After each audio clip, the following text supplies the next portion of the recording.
In the jungle of South America, a bronze axe is found, a cult object from the time before Columbus, which should not be here at all. Is it possible that warriors from the Old World journeyed as far as Kuelap, the most powerful fortress in America? Relics of the legendary cloud warriors, the Chachapoya. These mummies conceal a baffling mystery. Over the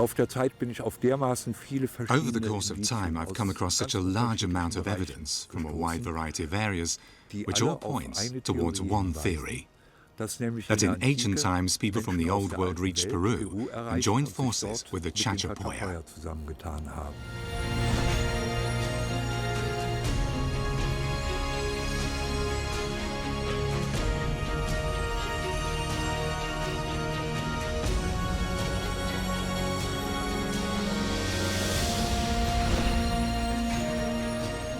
The Phoenicians, a seafaring people, founded Carthage at the site of unique strategic importance in the Mediterranean. From here, the trading metropolis rules the center of the ancient world. With its fortress-like location and secure natural harbor, nothing can stop the nation becoming the #1 sea power. Precious resources and luxury goods arrive here from all over the world in a ceaseless flow, laying the foundation for incredible wealth.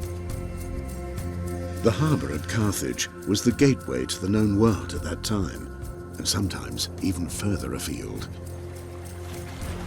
War galleys with 170 oarsmen or more set sail from here. The first of these galleys were triremes with 3 rows of oars. But then came the even more powerful ships. Thus, the Carthaginian captains dared to sail far out into the Atlantic.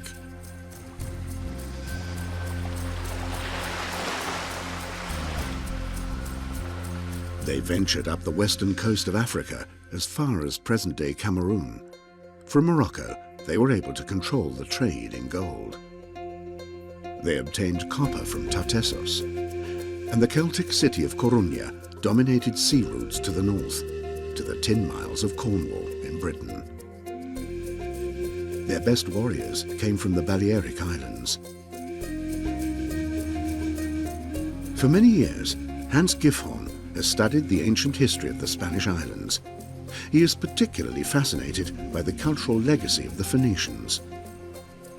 The German professor takes a keen interest in the ancient legends, valuable sources of lost knowledge. Hans Gifhorn finds it impossible to believe that such a capable people as the Carthaginians simply vanished. When their trading empire collapsed, surely the survivors would have started a new life somewhere else. He is convinced of this. He begins his search for clues here on the Balearic Islands. Phoenicians and Carthaginians often journeyed to Majorca, establishing trading settlements as they did in the Mediterranean and further afield. Many thousands of Iberian soldiers fought in the Carthaginian army, which included men from various nations. The stone slingers from the Balearic Islands were considered particularly effective, forming a much-feared elite. Hard to imagine that these wild warriors and their proud generals from Carthage would have let themselves be enslaved.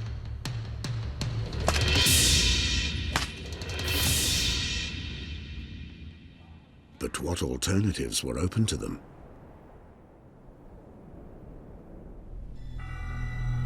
Did they flee across the ocean to Peru?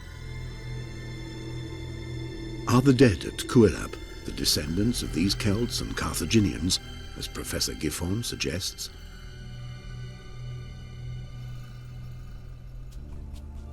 Carthage, the most important port of its day. The nautical skills of the Phoenicians are a key element in Gifhorn's hypothesis. The cargo port at Carthage was open to all ships, but only Carthaginian warships were allowed through the barrage gate. Behind this gate, secret boathouses had been constructed, each 6 meters wide and 30 meters long, space for 350 warships with a crew of 100,000 men. On land, too, the superpower spread fear and terror. Its war elephants were a feared weapon.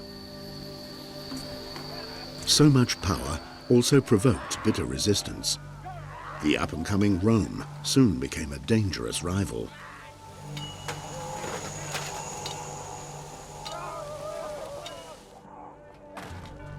After 3 bloody wars, the Roman Empire was able to defeat Carthage. Hundreds of thousands died in the burning city. Countless more were enslaved, but many must have been able to flee.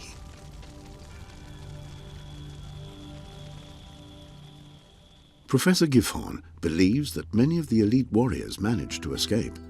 Their trail takes us to northern Spain. For 2,000 years, the Tower of Hercules at Coruña has been shining across the ocean. It was built by the Romans, based on the great Pharos of Alexandria, one of the 7 wonders of the world. Ever since then, the light has shone over the Atlantic. Far out over the water into the dreaded Bay of Biscay, on the sea route to America, just as was the case 2,000 years ago. When the harbour at Coruña was an important staging post for ships heading to northern shores.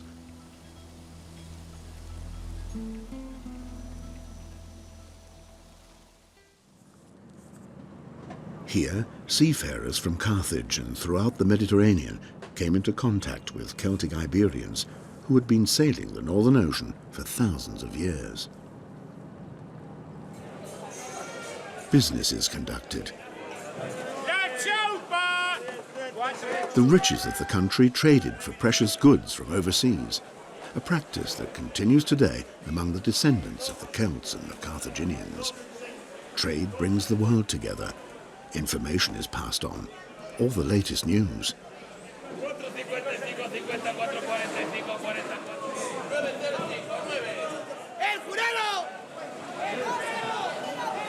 Wild rumors circulate about goods and technologies not yet known here, but earlier also about unexplored coastlines beyond the horizon.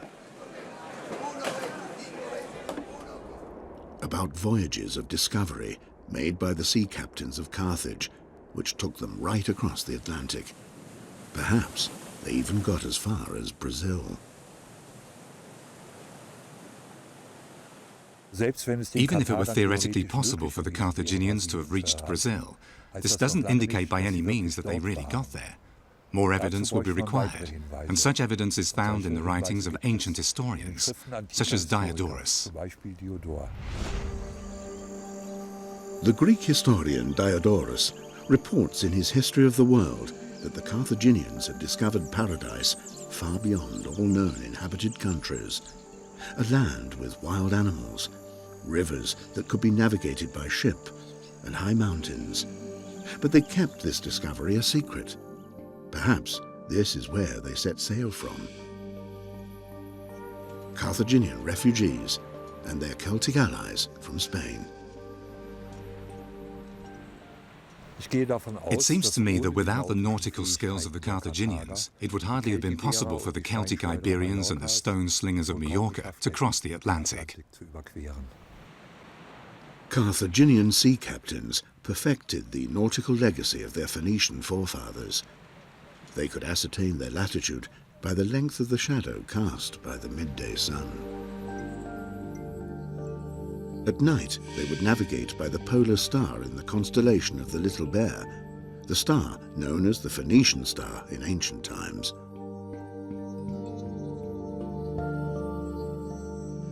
As has always been the case, ships are driven by the winds and ocean currents across the Atlantic from West Africa to the northeastern coast of Brazil.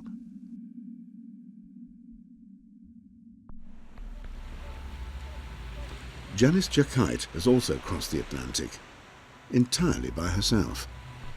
This woman from Heidelberg covered the 6,500 kilometers from southern Portugal to the Caribbean island of Barbados, using her own muscle power. It took her 90 days, and she used a high-tech rowing boat.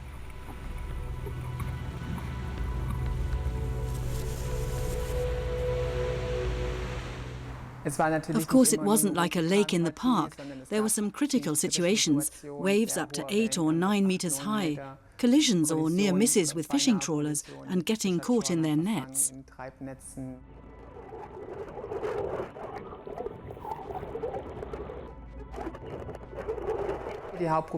Naturally, the main problem is that you need fresh water and food.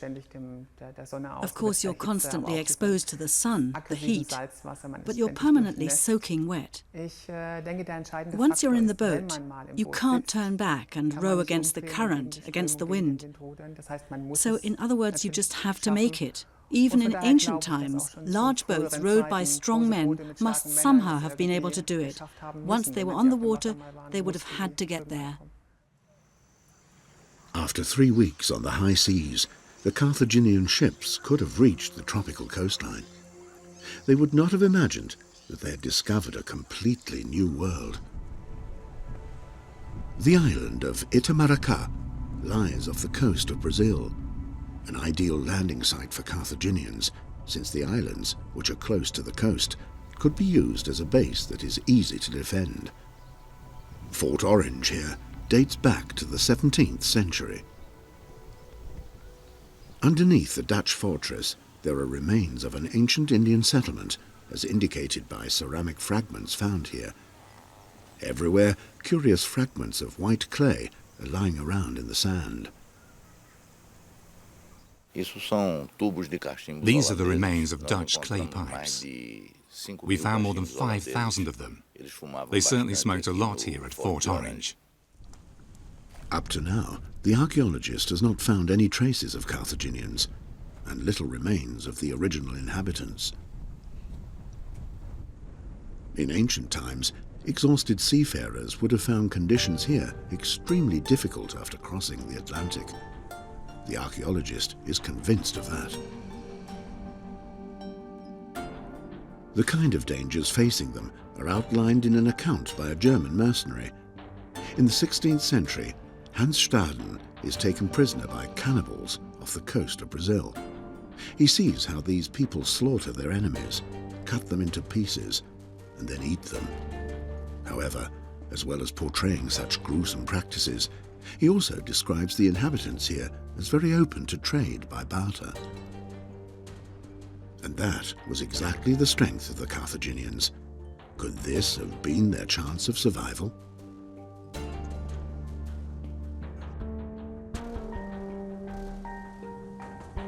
There are no accounts of a transatlantic expedition to Brazil at any time before Columbus. But not far from the coast, at Rio Paraíba, there is an archaeological site which could be extremely significant, the legendary Pedra do Ingá. The rock is part of a huge natural monument. Countless figures and glyphs have been engraved into the monolith. Ever since their discovery, they have bewildered experts.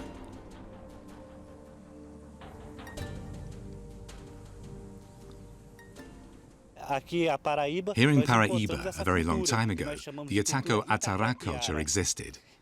Many engravings in stone remain from this period, such as here, of the rock of the Inga. But we don't know how these people thought or how they behaved. We simply are not able to understand the messages they've left. How were they created? Which people immortalized themselves at the rock of the Inga? It's a mystery. However, does it seem likely that the people who did this were not simple natives?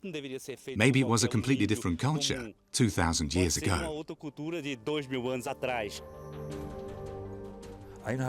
At an early stage, local archaeologists noticed that many of the petroglyphs on the rock of the Inga displayed similarities with writing from the Old World in classical times. I've studied this. Only similarities with individual letters were found, not with complete words. However, similarities were mainly with letters from a Celtic Iberian alphabet. 4 symbols engraved on the stone resemble letters from ancient European languages. We know their phonetic value, but so far it has not been possible to translate the engravings on this Brazilian rock monument into a meaningful text. Merchants or settlers would hardly consider the parched hinterland of the Rio Paraíba a Garden of Eden, and the river itself is not navigable for very far. The tropical coastal region gives way to a desert of rock and dust. A dead end for seafarers, as any explorers would soon discover. Their only alternative would be to return to the Atlantic coast. To the northwest, there is a river of dimensions that almost beggar belief, surrounded by dense jungle, the Amazon. Tropical rainforests would hardly have been a new sight for seafarers from Carthage. They may well have seen similar vegetation in Africa. But how would the jungle have struck their Celtic allies? Fascinating? Menacing? Lurking in the green hell were the original inhabitants. In the year 1492, the unwieldy ships Christopher Columbus had for his expedition took 36 days to cover the distance from the Canary Islands to the Bahamas. This is twice as far as the shortest distance between West Africa and South America. By taking the fastest route, seafarers in ancient times could also have reached Brazil. The natives immediately spot any intruders, who don't know the law of the jungle and find it difficult to master the situation, even with superior weapon technology. Thus, Spanish and Portuguese invaders had sad stories to tell when they attempted to colonize the Amazon in the 16th century. Everything is hostile, and death lurks everywhere. It could have been exactly like this 2,000 years ago, too. The first rule of survival for any stranger here is not to venture too far from the shelter of the ship.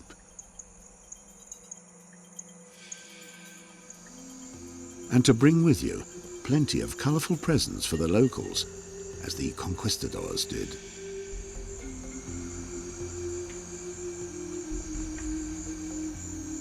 For a tribal chief, perhaps a metal axe from a Carthaginian workshop in southern Spain would be appropriate. It is close to the Amazon Delta that the Portuguese established their first base, Belém. From here, they exploit the tropical wealth around them. With the blessing and encouragement of their god, as they announced to the wild heathens. In Belém today, archaeologists are hard at work studying Indian culture.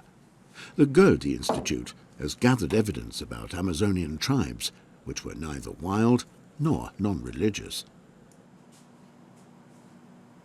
For thousands of years, there was a developed civilization here. Even the Brazilian cult garment, the tanga, was invented at that time, as shown by this ceramic version. Dr. Maura da Silveira is the curator of the archaeological treasures of the Amazon. Every day, objects thousands of years old are stored in her vaults. Special cult objects were made from precious materials. This valuable spearhead from rock crystal is a highlight of the collection. Terracotta idols painted in rich colors bear witness to the complex religious beliefs of the Marajoara.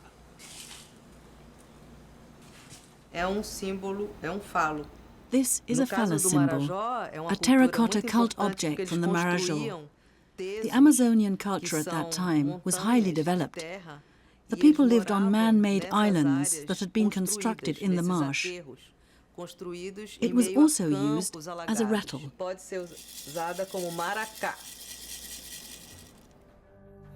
The very first people to excavate this area were staggered by the extraordinary finds dating back to the Marajó civilization. The funeral urns, painted in a variety of colors, are reminiscent of classical forms found in the Mediterranean. Greek vases with Celtic spiral patterns.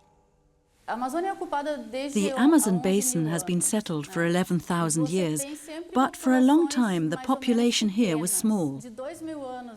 But 2,000 years ago there was a population explosion, and this growth took place extremely quickly.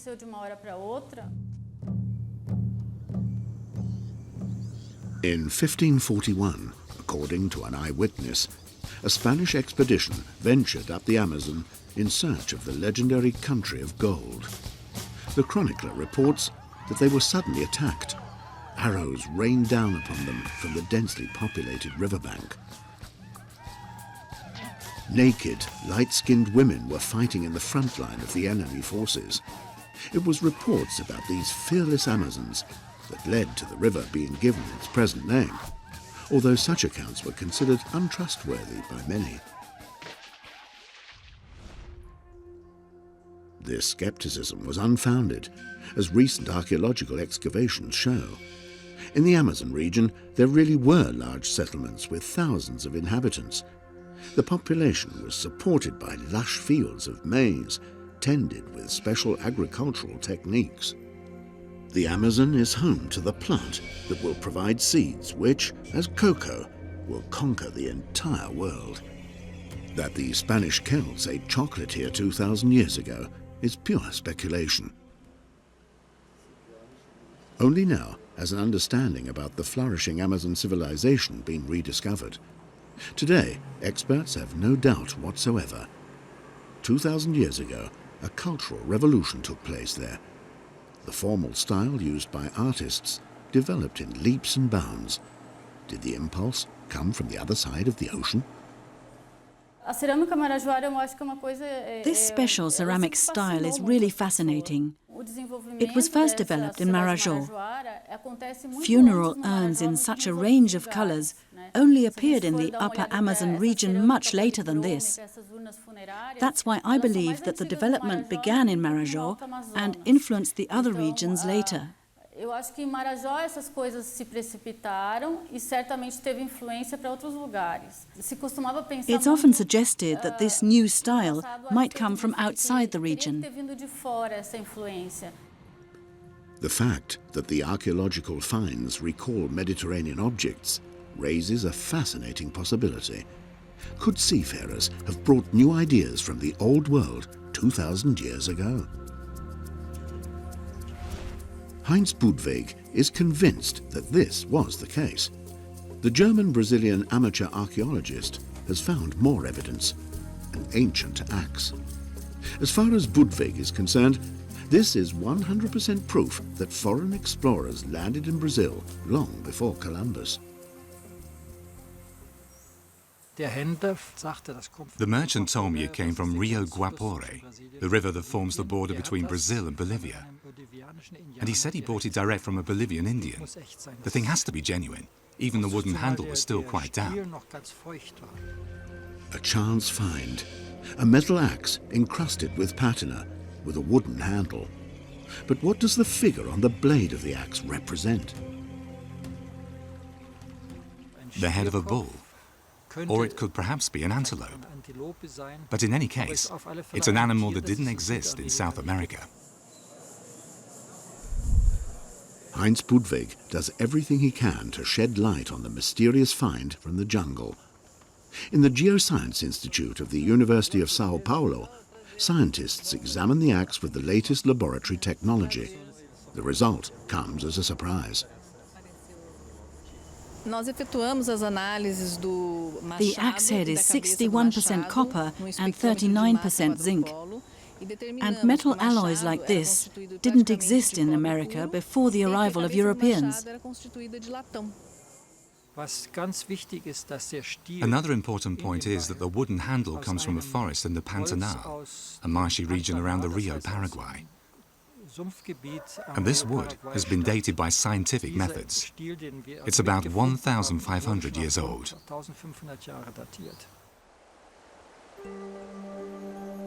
Even 2,000 years ago, there was an extensive trading network based on the rivers of the Amazon basin.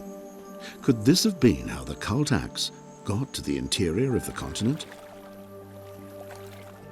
Did Celts and Carthaginians simply follow the watercourse from the coast, heading further and further upstream? It has been reported that Indians escaping from slave traders fled as far as the Chachapoya.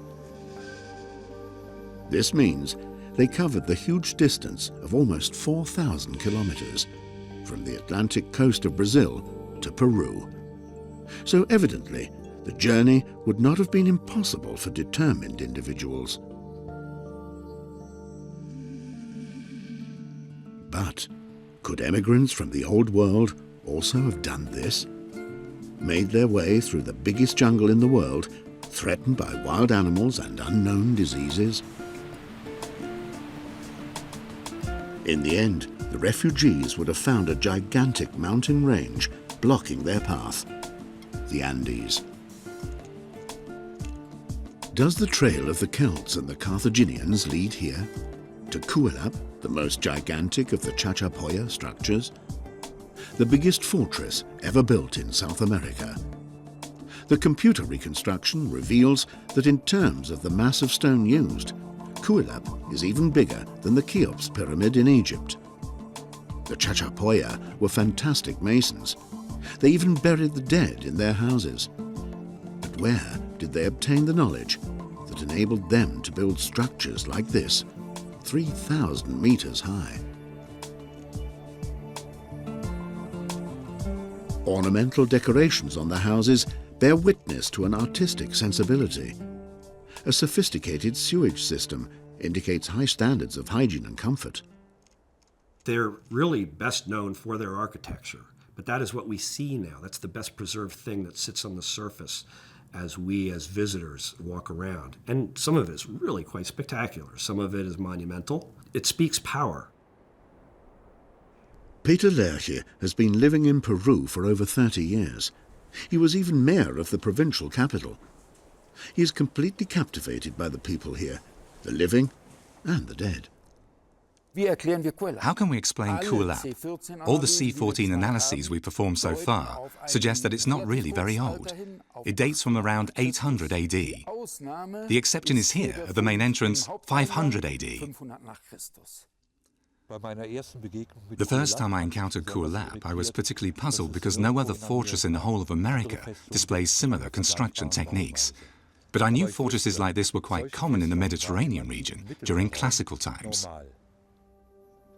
One detail of the main temple in Kuelap appears to support Gifhorn's theory. The head engraved in the wall is reminiscent of a gruesome cult on the other side of the Atlantic. There, the Celts would decapitate their prisoners and hang their heads on their houses, a proud demonstration of power. Did the Chachapoya also practice this ritual? The Celtic custom of using human heads as trophies is connected with their belief that the soul resides in the skull.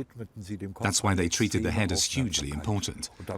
And this also explains why they were masters of trepanation, but they weren't the only ones. Both the Celts and the Chachapoya would make a hole in the skull of a sick person to relieve pressure on the brain and drive away evil spirits. In the case of the Chachapoya, we know they used this technique because it's described in Hippocratic accounts dating back to about 500 BC.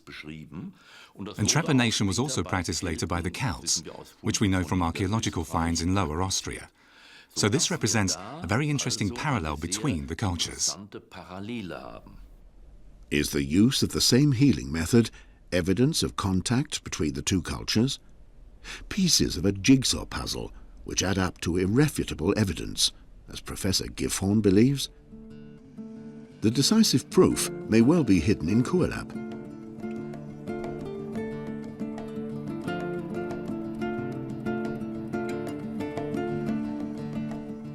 The Chachapoya were special in the sense that they did these kinds of very intricate stonework. The building is supercharged with power, whatever those symbols mean, and they meant something, and very powerful to the Chachapoya. Who were the inhabitants of this place, and which traditions did they follow in their lives? Peter Lerche knows the facts. Here we have a particularly large Chacha roundhouse. We can see holes in the walls where beams were placed to support the second floor, to form the floor above. Two-story houses were required in Kuelap to make maximum use of the space available, because 3,000 people lived here. To this day, the natives of the Andean highlands tend their fields using methods and implements handed down from their forefathers. Agriculture in the days of the Chachapoya would not have looked very different. Back then, in the highland region of Peru,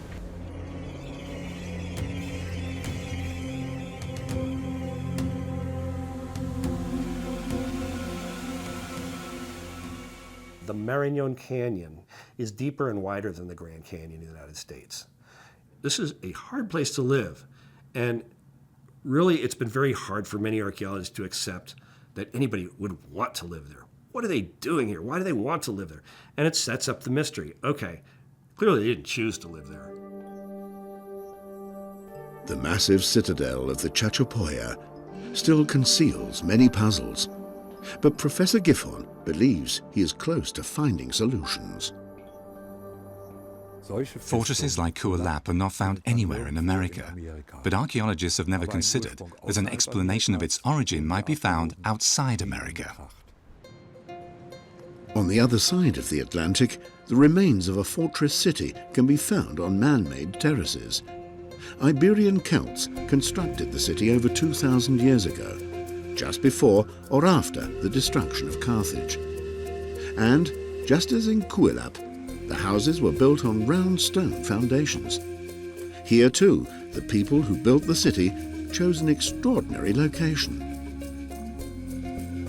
Perfectly protected from the rest of Iron Age Europe by thick walls. The similarities between the Celtic settlement on the Atlantic coast of Spain and the mountain fortress in the Andes are staggering. Did the people who constructed these places know about each other? The mystery can only be explained in South America. There is still no conclusive proof that Celts and Carthaginians were ever present in Peru. Even for the Incas, the kingdom of the Chachapoya was simply too remote. Hardly any chroniclers from the Spanish colonial period ventured this far either. Today, the Chachapoya settlements are ghost towns. Hidden on steep rock faces, funeral figures bear witness to their strange ancestral cult.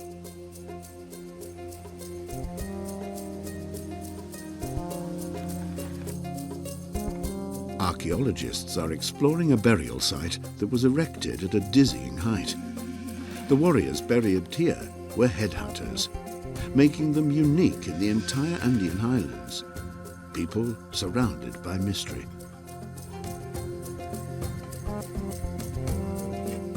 German archaeologist Klaus Koschmieder has also become fascinated by the Chachapoya. Burying people in houses is actually quite normal for the Chachapoya.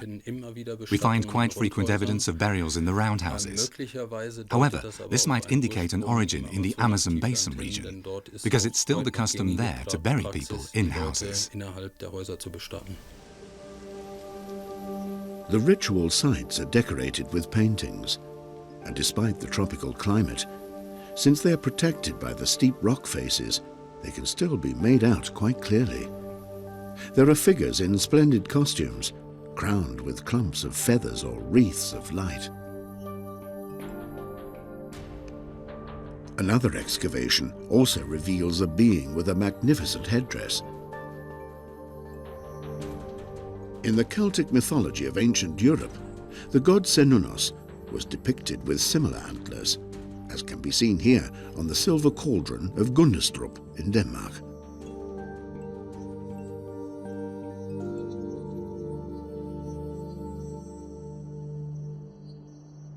Here we have an extraordinary image of a boat with a person sitting inside it. On the other side is a very simple, similar example. Klaus Kohlschneider also thinks the Chachapoya moved here from the east, although his east is only a few hundred kilometers away, in the Amazon region. Only the dead know the truth. Every storm reveals more skeletons and destroys other traces of the Chachapoya. For days now, it has again been raining without a break in the Cordilleras. The sources of the Amazon are transformed into raging torrents. In Lemembamba, the people are not the only ones who have learned to come to terms with these natural forces. Everybody makes the best of the situation, which is likely to be repeated many times during the rainy season. Probably one of the biggest concerns was just the severe weather. Tremendous hailstorms there, great rainstorms, unlike any rainstorms I'd ever experienced anywhere in the world. I've seen in Chachapoya, it just seems like the sky is absolutely falling and the ground under your feet turns into liquid. It's from one rainstorm to the next, valleys transform with landslides. It's a very dynamic environment, and it makes perfect sense that they lived on the top of the mountain just for that very reason. In April 1997, the ethnologist Peter Lerche is alarmed by an appeal for help. Grave robbers were plundering a burial site dating to pre-Columbian times, and many of the mummies had been left in the rain, unprotected. Now there is no time to lose.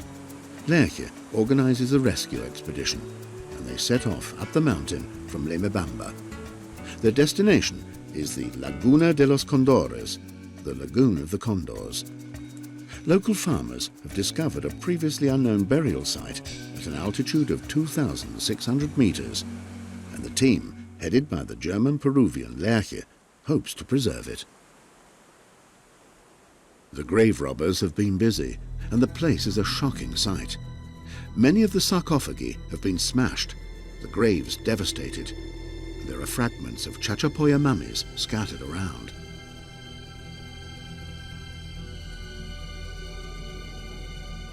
The rescuers decide to perform an emergency excavation. In the end, they manage to transport over 200 mummies to the provincial capital. Today, the dead from the Lagoon of the Condors are kept in Lemembamba. The bodies were originally sewn inside sacks in a crouching position. After being excavated, some of the mummies were examined at the University of Vienna. These people died before the Spanish arrived. However, the surprising thing is that they show traces of diseases which had been assumed to arrive in South America with the Europeans. In Göttingen, paleopathologist Professor Schulz performs research. He attempts to obtain information from the mortal remains of our ancestors about the sicknesses they suffered and the causes of their deaths, and the extraordinarily large extent of tuberculosis among the Chachapoya arouses his interest too. Here we have a lesion which is typical for tuberculosis. The structure is ulcerated and eaten away.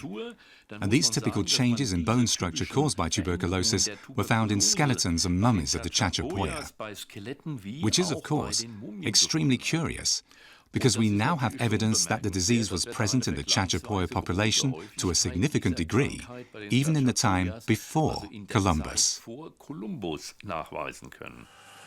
At the same time, evidence of tuberculosis alone does not prove there was transatlantic contact with the Chachapoya before Columbus.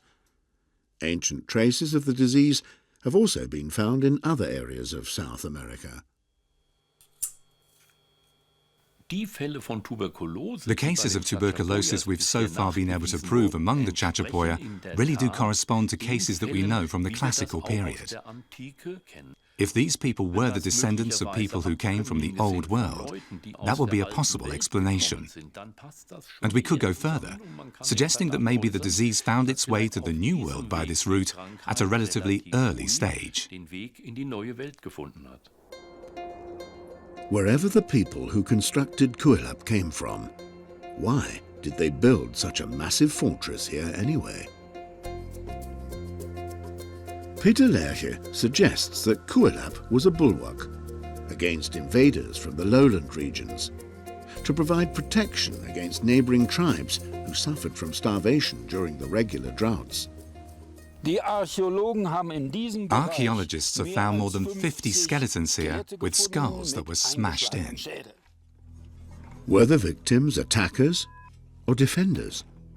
The fatal injuries could have been caused by axes or slingshots. One thing is certain, they died violent deaths.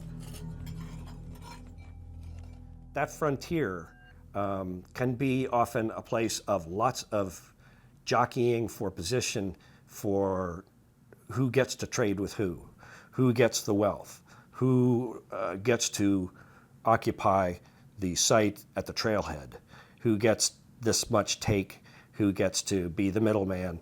And so I'm sure that there was a great deal of internal politicking, shuffling, squabbling, and probably bloodshed. The administrative center of the province of Chachapoya today deals in precious metals and drugs, but the proceeds are invested elsewhere.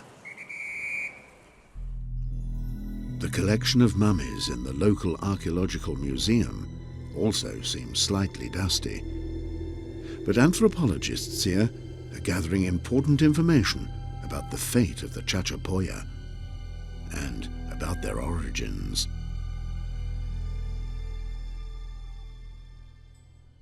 This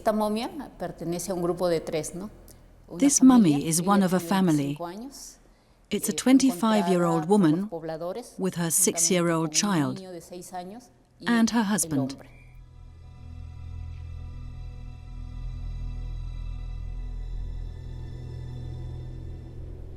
The holes in the skull, 3 in the back of the head and 1 in the forehead, appear to have been made during wartime.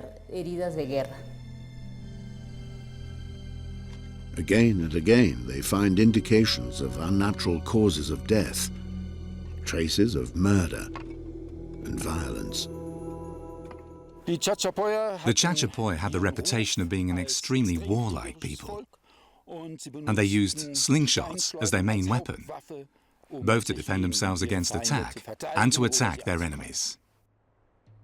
They used slingshots, which differed completely from those used by the other tribes in Peru.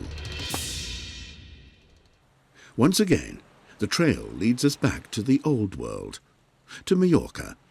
Here we find a world champion on his way to a training session, a king among stone slingers.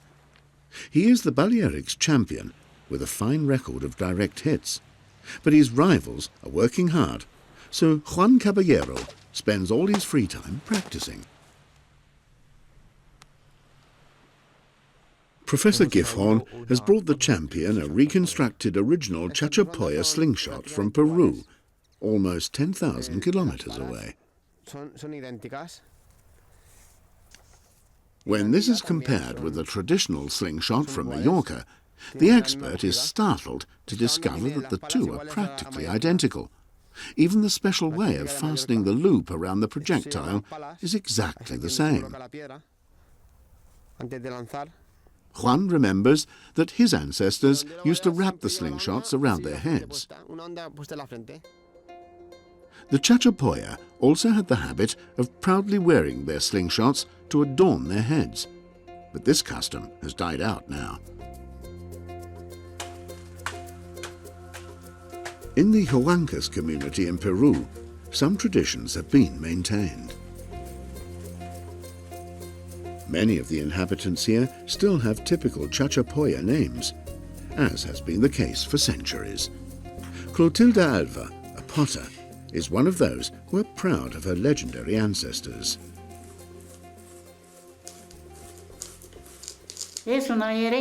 Pottery is an ancient tradition from the time of the Chachapoya. It has outlasted the arrival of the Spaniards. We do know that Chachapoya were actually very active traders. They're in the perfect position of middlemen. Everybody wants to be a middleman. It's the most lucrative, really, position. so they had maximum exposure to all of these things, which really is one reason why they have so many different influences in their art and their architecture and their culture. They really have the best of all worlds at their fingertips, like New York City, in the sense that they were almost a port of trade, geographically speaking, very strategic. The women were also highly prized. A painting from the Inca period shows captured Chachapoya women with light skin and reddish blonde hair. The king of the Incas would choose the most beautiful girls for himself. Perhaps one would be a blonde, like Cecilia Flores. She lives at the edge of a village in Huancas with her family and a lot of pets.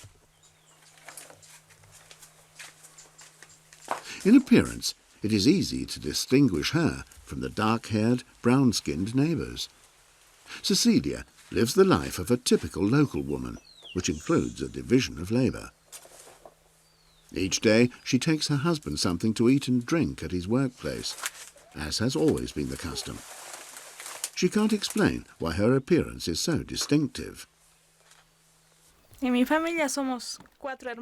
one of 4 children, and 3 of us have blonde hair. 2 of my cousins do as well. They live in the city of Chachapoya, and also one of their daughters, while the others are all dark-haired.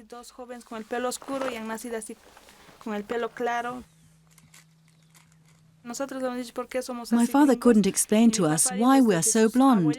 His grandparents also had hair like this. There's no statement that says all the Chachapoya were white. Cieza de Leon remarked, after travels throughout Peru and throughout the Indies as they were known, and Panama and the areas that he walked through, he said, "These people, these Chachapoya, are the whitest people I have seen. They are very agreeable, graceful. The women are beautiful and often taken as Inca concubines or wives." And he described how they were dressed, sometimes with a slingshot wrapped around the head of the males, woolen clothing or cotton clothing. But he was clearly impressed with them and thought they were attractive people. It is also said that there have always been a lot of light-skinned blonde locals in the village of Limabamba, although originally it was populated mainly by Indians. Just as in Huancas, nobody has any information about ancestors of any sort from Europe. A visit to an elementary school here confirms the reports. A significant number of the children here have light-coloured skin and blonde hair. Now saliva samples are being taken from these children in order to establish their genetic fingerprint. Little Valentina is also allowed to provide a sample, although only samples from male donors who are not related can provide meaningful results. The blonde girl comes from a native family. None of her relatives can recall any ancestors from a non-Indian background.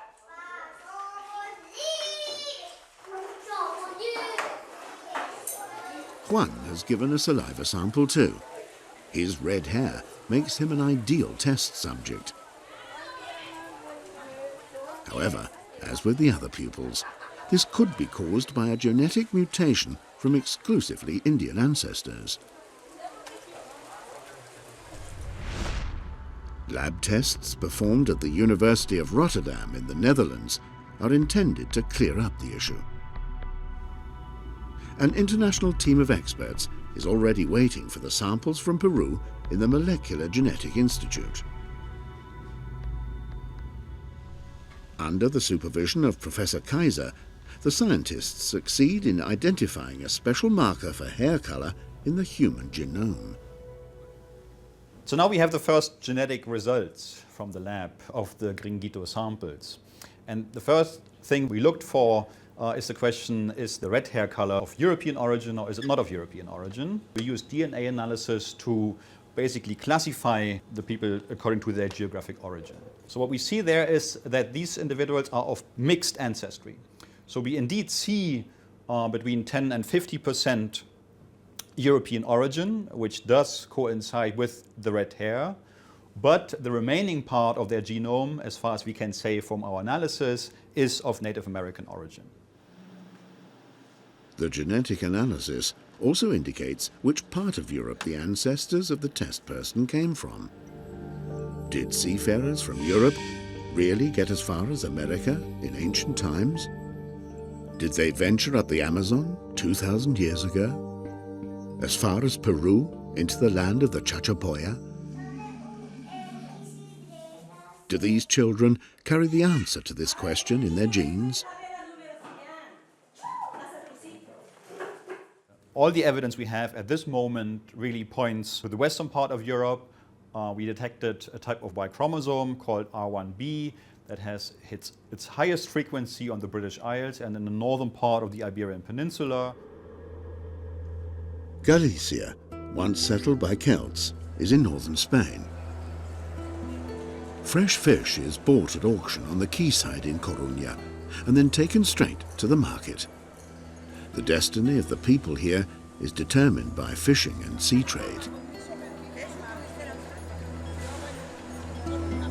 Did the forefathers of these Galicians take their biological and cultural legacy with them to Peru?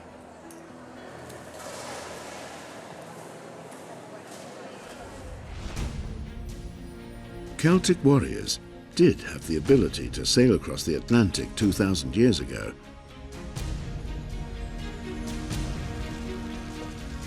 Together with the survivors of Carthage, the former superpower, who were forced to flee from the Roman legions, people with the courage of those who have nothing to lose.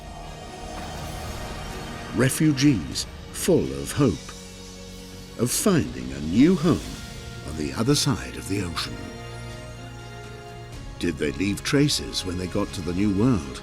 Roundhouses and fortress walls reminiscent of their homeland in Galicia? An axe decorated with an animal that was unknown in South America? Funeral urns with Celtic spiral patterns painted in a style familiar from the Mediterranean? Or highly developed techniques of medical treatment? Opinions about these theories differ. I do not see a break in the sequence. I don't see a cultural turnover. I don't see an invasion of foreign styles, foreign elements, something that indicates to me, whoa, wow, everything changed right here in this date. Obviously, because they are unique, they attract a lot of attention. Hans Giffon is also convinced that his idea is correct. Now he places his hopes in scientific advances. There's been very little work on exploring the Chachapoya culture, so I'm expecting lots of surprises. So far, however, there are only suggestions that support the professor's vision. But no smoking gun as yet.